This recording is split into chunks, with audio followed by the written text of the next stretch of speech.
What's up, guys? Welcome to Monchkinz Gaming, where we take your gaming to the next level. This is Monchkinz logging in to bring you a Final Fantasy Mobius video. And this time we will be talking about the new update, which is the implementation of the multiplayer system.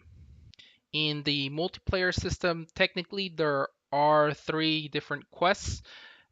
Two if you count the Ifrit one as one, because there is I guess 1-star Ifrit and a 2-star Ifrit quest.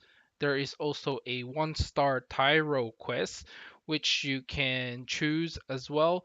You will get different kinds of rewards depending on what you do, and you can turn them into the Moogle for a different ability cards or different items. Now, the video I'll be showing today is just the 1-star Ifrit and the 1-star Tyro quest. The 2-star Ifrit, I have managed to beat that, but I had to revive like twice, I think, with a random party members, and it is quite difficult, and deaths are probably a norm in that one. But I think with good communication, you should be able to beat it. Now, the multiplayer system acts like a turn-based game. So basically, you still choose to attack, use different ability cards as you would do in normal mode. The only difference is when I guess the first one to lock their actions in will be the first one to attack. And of course, if you're the last one, you will do the last attack. Each normal attack for yourself and the different players will accumulate different orbs. So there is I guess, an option for you to attack first so you can use up all your orbs. And then if other players are just using their normal attacks, you will be able to accumulate the orbs for the next turn. And again, use the orbs appropriately. There is probably a lot of communication required if you're planning to do the 2-star quests. And the way that the game has, I guess, implemented communication is via stamps. You can see on the right corner, right bottom corner, there is a message board, or I guess a message icon, which you can open up, and you can use those stamps to communicate. Now, there are not a lot of different ways to communicate in the game. I would have preferred like some sort of a message board to be implemented to actually talk which one should attack first and which one shouldn't, and which one should attack last. Games could be a lot faster with a message board, but in this case, we're stuck with the stamps, which is, I guess, not too bad of an implementation, but obviously a message board is more appropriate, I guess, in terms of communication. I can't comment much on being a tank, but I have used the DPS side of things and the healer side of things.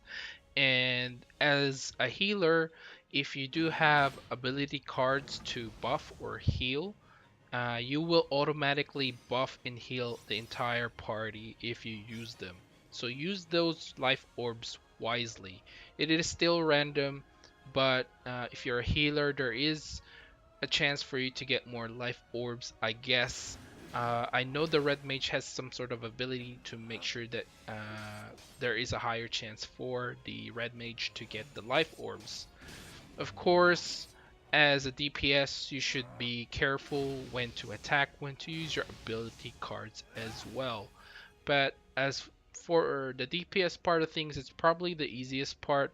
I believe if you're a tank, if you use the orbs to shield yourself, you will be able to shield the entire party. The same way that the healers can heal the entire party, you can do so with that one. So that means you're protecting your allies as well. There are different ability cards that has been released for this, and there is also a provoke card, which is nice if you're a tank. And of course, there are BPS and healer cards as well. Now, the ability cards that are available for turn-ins for Mog is only 2-star, and I believe if you use 6 summoning cards, you will be able to get the 6-star version. Now, the 2-star version, I believe, stays the same. There is no option to augment it to 3-star. I have tried, but there doesn't seem to be an option to do so, which is weird in a way because you probably want that 3-star to 3-star, at least 3-star that ability card so that you can activate the different kinds of if special effects that it will have. At this point, it doesn't. The 2-star doesn't have it, and I don't think I will be paying $30 again to actually get the summoning tickets to get the legendary summons. So I have spent $30 on this game, and I got the Mobius gift box, which is, I guess, the most efficient way to use your Magicite. And I think that pretty much covers the multiplayer side of things. The only thing that I would add to the multiplayer side of things is that if you form your party, you will end up using your multiplayer stamina. But if you do just join a different party, like a random party or a form party, whichever the case may be, you won't be using your multiplayer stamina. So it's a good way for you to keep playing the multiplayer side of things if you have used up all your stamina. Now, with that out of the way, I do I would like to mention, I guess, my thoughts on the not the business model, but because it's a free-to-play game, and I know they have to earn some money from it, but I do like to mention that the amount of money you use to, I guess, get the Magicite is a little bit too much. I think I have mentioned this on my review on chapters 1 and 2 for Final Fantasy Mobius, which is that the Magicite that you buy is like 3,000 Magicite, which is equivalent to 6 summoning cards, or a Mobius gift box is about around $30 Australian dollars.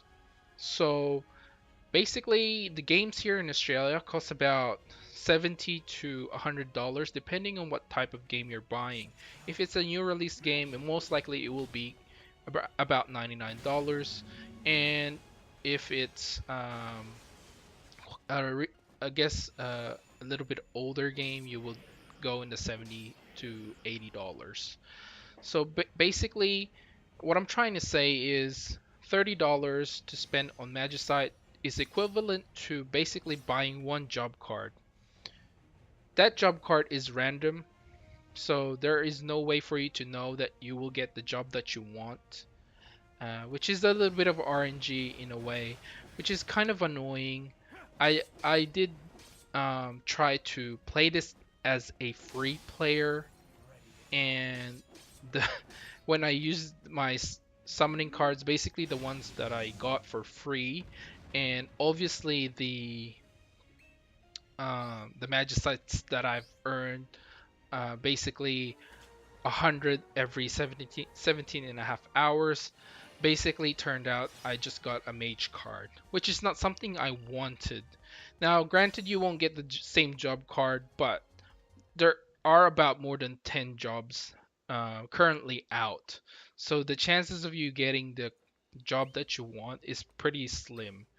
And I guess I just want to point out that, $30 for something random, you don't even know what you're getting, is a little bit too much. Now, with ability cards, it's fine. I guess with ability cards, it's fine. But with a job, it's basically saying you're basically saying this is what I want to play as, but I can't play it because I'm being blocked by a paywall, you know?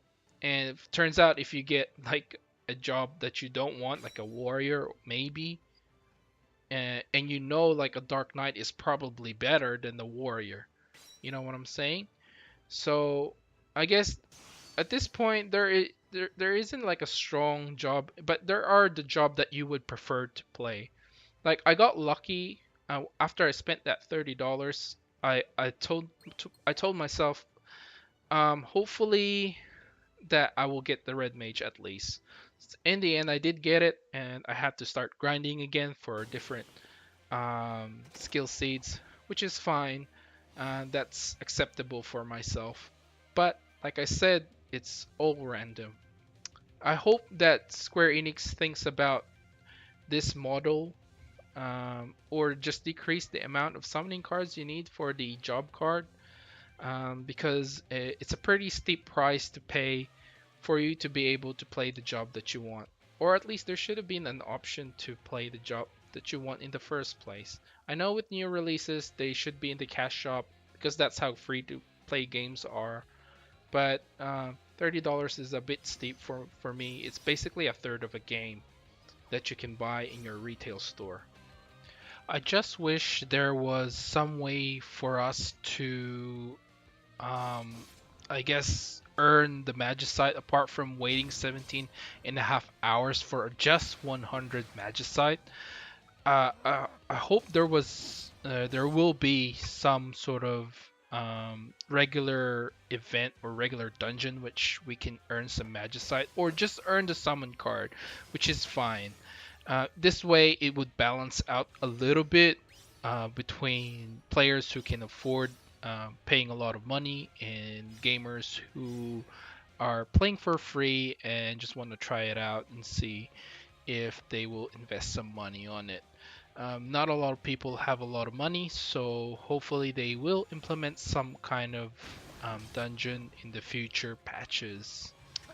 Anyway, those are just my thoughts on the cash shop, I guess, for Final Fantasy Mobius. A little bit more elaborated than the ones that I mentioned in the on my review on Final Fantasy Mobius chapters 1 and 2.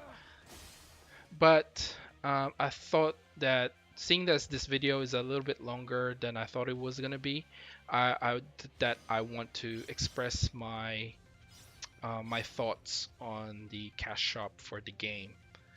Anyway, the multiplayer, I am enjoying it quite a lot. I do like the way that it's been implemented. Hopefully, we'll get some sort of PvP soon. I don't know.